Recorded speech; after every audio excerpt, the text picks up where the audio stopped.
Well, I know you're thinking, why should I be showing you normal appendix because this is called pathology course? Oh, well, let's explain why. First of all, this isn't really normal. Second of all, even if it was, it's probably more important to show this than abnormal stuff because in every case of abnormal anatomic changes, we always have to put our minds back to the feeling of normal before we could branch off in the various directions of abnormality. For example, if you were to examine this entire muscular layer of the appendix and you could see that there were no neutrophils in there, you knew that if you compared that to an appendix which did have neutrophils in here, that would be acute appendicitis.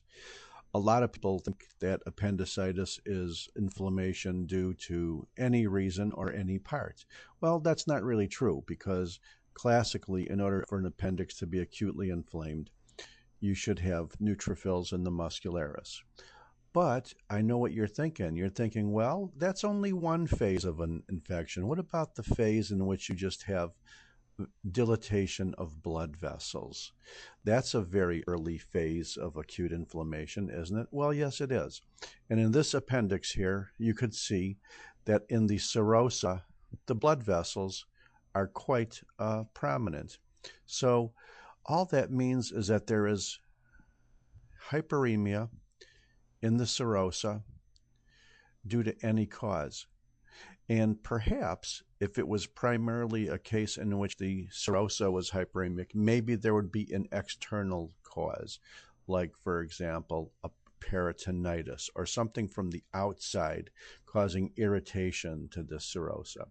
If, on the other hand, the mucosa and submucosa was hyperemic, perhaps that cause would be coming from the lumen of the organ rather than from outside of the organ.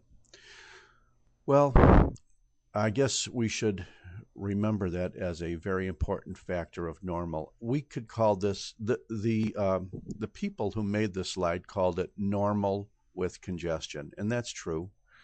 But I think you might also remember that the last time we saw this slide, besides the fact that we carefully examined it and saw no neutrophils, we did not call it normal with congestion. We zipped right into the lumen over there and we looked at this little non-human type thing and we called it a pinworm.